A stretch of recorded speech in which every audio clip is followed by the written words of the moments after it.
What's going on, everybody? It's your boy, Scott Procter, alongside my guy, Matt Morris, per usual. We're back with another episode of Simple Question, but this time we'll have more than one because we have a special guest joining us today, Jenni LaCroix. She is a sport content researcher at ESPN. She just spent her weekend at the ACC Women's Tournament. Jenni, thanks for joining us. How are you doing? I'm doing good. I'm happy to be here. Just got back last night at like 1 a.m., so quick turnaround, but I couldn't say no to you guys when you asked me to come on. I was too excited. I still have the adrenaline from the games, the championship game, all of them, buzzer beaters all over the place. So I'm still on a high from that. No, I believe it. I bet it was a fun weekend. Can't wait to chop it up about it with you. So let's get started. Let's start there at the ACC tournament. What was your biggest takeaway from the weekend there, and how much of a threat are Elisa Cunane and NC State in the NCAA tournament to win it all? Yeah, I went into the tournament in my head, having followed a lot of these teams in Division I, South Carolina was my pick. I was like, there's no team that can compete with them. And then I went to this ACC tournament, and I really saw how good that conference as a whole is.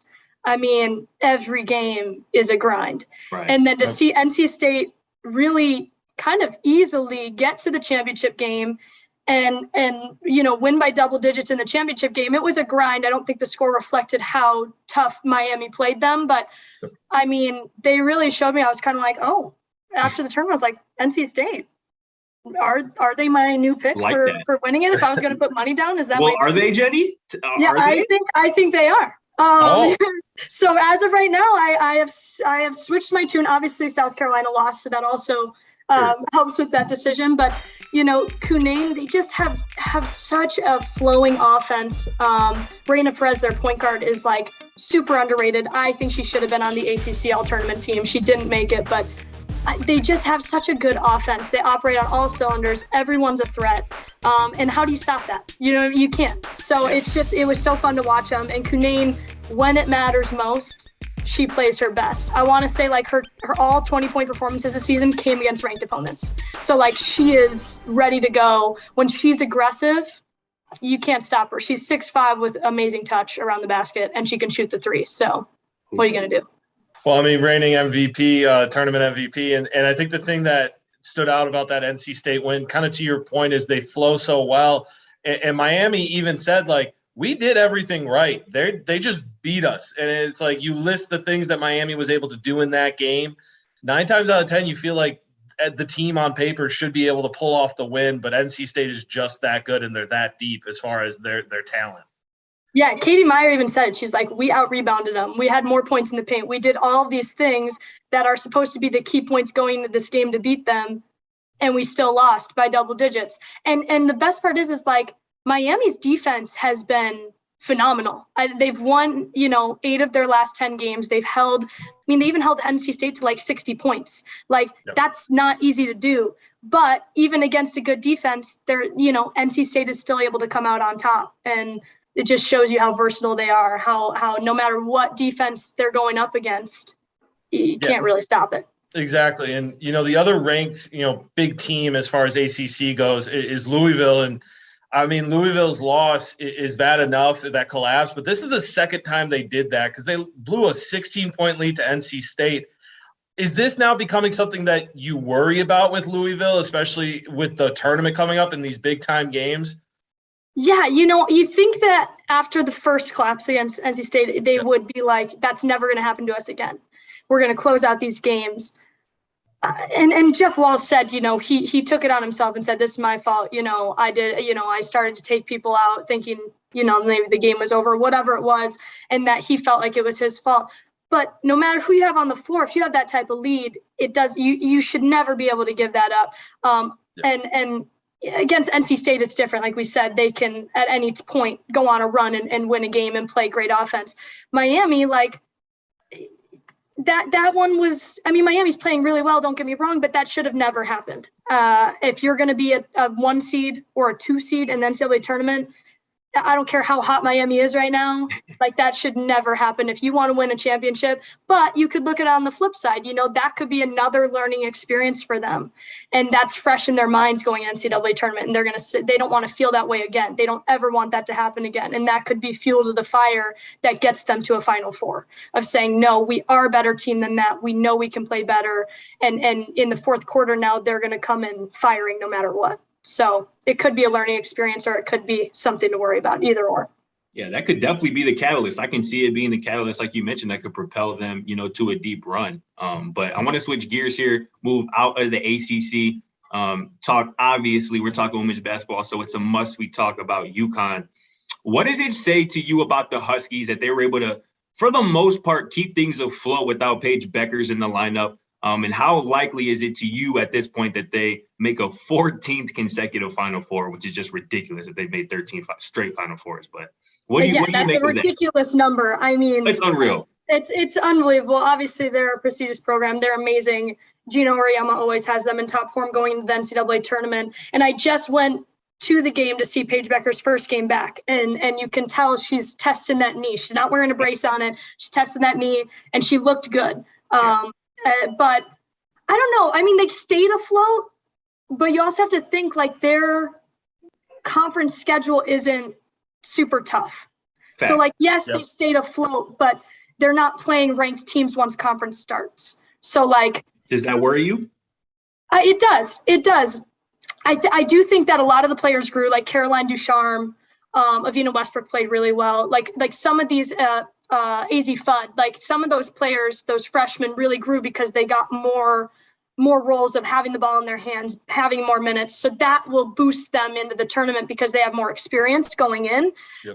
When Paige comes back. But they haven't played tough competition. And even when they, and they've lost some of those games too. Mm-hmm. They've lost a couple. And this is they've had 4 or 5 losses, which is the most they've had, since 2010 or something crazy. So I do worry just because Paige is such a pivotal part of them that what if she goes down again? What if she gets in foul trouble? I mean, they were able to stay afloat, but she's an amazing player, but you don't see this very often with UConn because they have all the top recruits where one player impacts that team so much. So when she's out, even if she's out of the game for 3 minutes, they're not the same. It's just not the same team, the confidence level, the ball movement, everything. And so I worry that if she gets in foul trouble or if she were to go down with an ankle sprain or something like that, I just don't see them being a Final Four team if that happens. Even with the growth of the other players, it worries me. I think UConn, they are great, but it also speaks to the talent around the league too, that within Division I, teams are so much better. The talent is so much more spread around. We've seen a lot of top 10 upsets this year. And so then that worries me even more that they're not as dominant as they have once been. Now we have all of these teams that are playing at a higher caliber than we've seen before. Is the UConn dynasty done? You know what I mean? It might be. It might be because they have kind of not as much talent as they used to, and all these other teams are getting better. So we'll see. I don't make it to the Elite Eight. I will be on record with that. I don't want to say Final Four because I'm just not sure. No doubt. I mean, and I just have a follow-up because you're right. That gap of talent between UConn and kind of the rest of the field is definitely closed in recent years. I want to ask this about Paige Beckers because Gino Auriemma had something interesting to say after their most recent game, basically, and I'm paraphrasing here, obviously, but he was basically encouraging Paige to do more. He wants to see her be more aggressive. And I think she almost has kind of the LeBron effect where she's such a willing passer and such a good passer and wants to get her teammates involved that it's almost to a fault. Do you see it that way? Do you think Paige has to tap into that more aggressive side of her offensive game for UConn to actually be, a national title, be confident you saying them being a Final Four team? Yeah, it's interesting you say that because I think last time I came on, we had talked just briefly about women's hoops and you'd asked me about Paige Beckers. And I said, I would like to see her be more aggressive, especially at the end of the shot clock. It rings a bell. And so you asked me that now, and I would say the same thing. Obviously, she's coming back from an injury. Right. So she's probably a little more hesitant to be aggressive. But her being fully healthy, I do think she needs to be more aggressive scoring because she by far is the best player on the court. And while she, like you said, LeBron, she's She's a great passer. She sees the floor. She's always one step ahead and is willing to make that extra pass. At the end of a shot clock, I don't care what point in the game, if it's 10 seconds or below, you are the point guard. You are the best scorer on this team. You have every move in your arsenal that you can do. I want to see someone come and set a ball screen for her, and she can play make off of it. Whether it's her getting to the rim, pull-up jumper, she can even facilitate in those situations. But I want her to be aggressive and say, no, give me the ball. I want the ball in that situation, because that's where she thrives, when she has the ball in her hands and she can be the decision maker, especially at the end of the shot clock. So I agree. I think she needs to do more. I think she needs to be more aggressive in those situations. Yeah, absolutely. And I think the interesting thing too, you mentioned that Becker's being out opened the floor for UConn to have other players step up, but it's kind of also opened the floor for National Player of the Year. Who do you see as your clear-cut favorite? Because there's a lot, and personally, I know Scott and I have both talked about, like, Caitlin Clark is somebody who's just a highlight reel every time she's out on the court. We need to start calling it a logo Clark instead of logo Lillard, because she's doing it so often. I'm just like, what? I swear, every time I'm on SportsCenter, like they show a highlight of her, and I'm like, yes, women's. I was saying last week, that's my favorite part of her game. Like, it's not even the ability to make the logo threes. It's the audacity to take them. In transition too. In transition, she's doing it. Like, it's and sometimes it's like out of nowhere. It's not like, oh, I need to get a shot off quick. It's like, oh, I'm just this consistent and good that I'm just gonna take this. I think we know that there's two at the top: Aaliyah Boston, Caitlin Clark, and it's a matter of what. I think it's a matter of what do you value more. A winning organization that could win a national title and has won how many games, or do you value how important one single player is to a team? Because South Carolina, they have Leah Boston, and she's amazing. But I think even without her, they're a top 10 team. Like, they have so much depth. They had 3 of the top 5 recruits last year. Like, coming into this year, they have Zaya Cook, they have Destiny Henderson, they have a lot of really great players that, without her, they're still a top 10 team. Whereas Iowa, without Caitlin Clark, they're not even ranked. And I think they're a bubble team to get into the tournament. I mean, that's how impactful she is on that team. So it doesn't matter. It depends on what you care about more. I'd say about 3 weeks ago, I would have said Aaliyah Boston, because in my mind, I was like, okay, well, she's only shooting 12 shots per game, but she's averaging like almost 20 and 10. Like, she's averaging a double-double, shooting 55% from the field. She's so efficient. And I was like, and if she was averaging 20 shots a game, she'd be averaging just as many points as Caitlin Clark. But I was talking, and this is what I love about my job, is I get to pick the brains of legendary coaches and have conversations about this. Coach Andy Landers coached at Georgia for 30-something years. I mean, absolute legend. I was talking to him about it, and he said, Jenni, do you know how hard it is to be a guard and be the caliber that Caitlin Clark is and get 20 shots off a game when you have someone face guarding you, double teaming you, the best defender on the other team is on you, to even just get 20 shots off and still shoot 45% from the field and have 8 assists per game? I was like, you convinced me, coach. He's making a good point. And I never had thought about that. I was like, that's such a good perspective. And you got to think, when a team plays Iowa, what's priority number one? Stopping Caitlin Clark, trying to deny her the ball, trying to limit her shots, and it happens every game. She's still able to do it. Yeah, she's still able to put up those points and still facilitate. It's not like she's just taking 20 shots and just like, screw the rest of the team, I'm getting mine. You know what I mean? Like, she's still facilitating, and she's rebounding. You very rarely see guards that average 8 rebounds a game. I mean, she's 25-5 for her second straight season. She'll average that. I mean, that's crazy. She's leading the league in Division I in scoring and assists. And fun stat for you guys, because that's my job. She's the only player, the second player in the last 20 seasons on the men's or women's side to lead the league in Division I in points per game and assists per game. The only other player to do it, Trae Young in 2017-18. And you know how big of a year he had that year. Yeah, he was unreal at Oklahoma. Yeah. Yeah, and she's still even rebounding. I mean, his rebounds were like 2.2 rebounds per game when he was there. So it's phenomenal what she can do. And I'd love to see and look into how, like, if we look at their total points, how many has she scored and assisted on percentage-wise? Because it's got to be close to like 40 or 50% of their points are somehow responsible from her. So I would go with Caitlin Clark. Long answer, Caitlin Clark.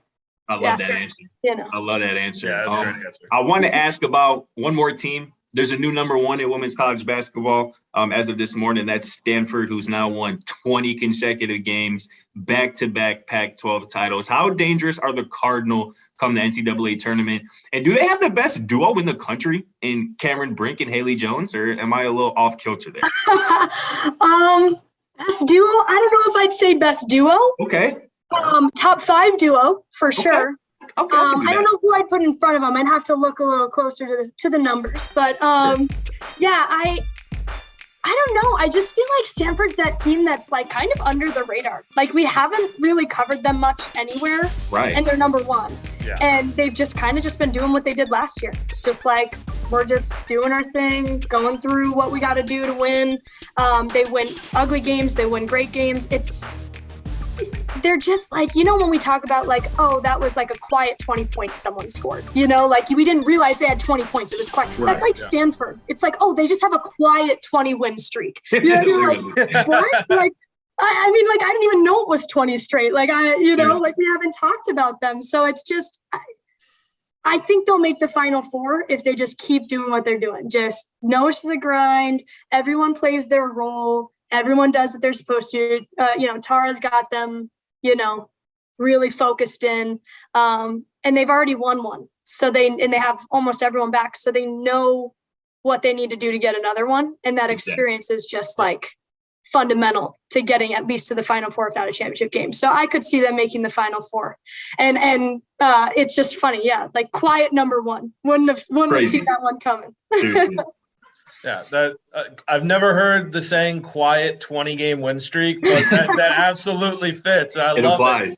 It. It really does. And you talked earlier, Jenni, about how you had SEC and you had South Carolina as your team, and then you saw the ACC and you watched them and realized how tough it was.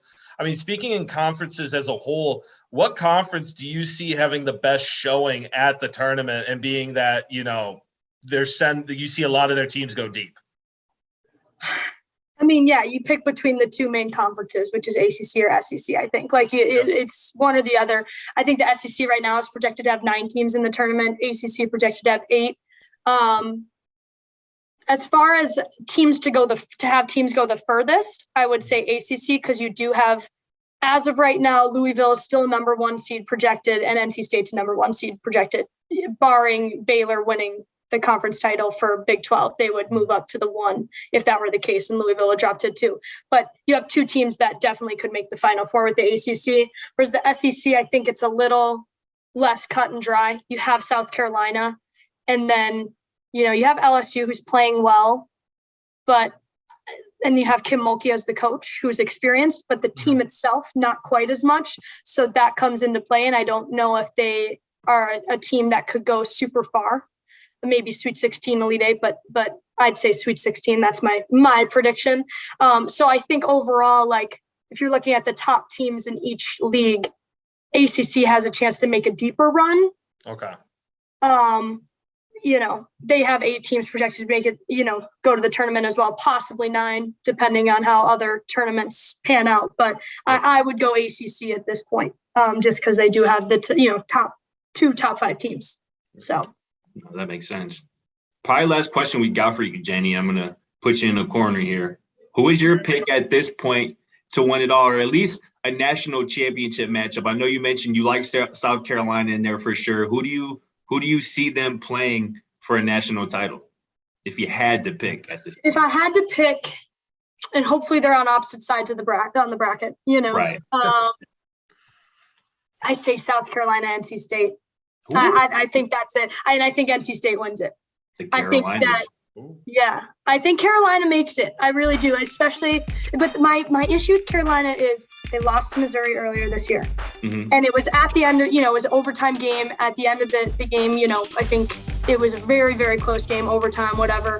And then they just lost on a buzzer beater, to Kentucky. Right. And it's like, you'd think they would have learned from losing to Stanford in the last, 30 seconds last year in the Final Four, that they don't want that to happen. And then it happens twice this season in the regular, or in the conference tournament regular season. So I'm like, guys, did we not learn from last year that we don't want this to happen? All I think about with South Carolina is Aaliyah Boston's face just like bawling after she like missed the tip in the Final Four to win. And I'm just like, guys, please don't let that be the same way this year. Like, so I think the experience, I would hope that their experience brings them to the championship game. And I love Dawn Staley, so I would love to see her win a championship. Absolutely. And she'd have a heck of a year. I mean, Olympic gold medal as a coach, She's done it all already. She's done it all already. And to win another national title would be, awesome. But I at this point, after watching NC State easily kind of cruise to an ACC tournament title, I would pick them at this point. Just watch them lose in like the Sweet 16. And I'm just completely off. Like they just have That one recency back. bias. No, I got some mental notes when I'm filling out my bracket. So that's what's up. Jenni, it's been awesome. Usual. Thanks again so much for joining us. It's been a blast. We'll catch you soon. Go follow Jenni, her work on Twitter and whatnot. But that's going to do it for us. For Scott Procter, Matt Morris, our lady Jenni LaCroix. We'll catch you next time on Simple Questions.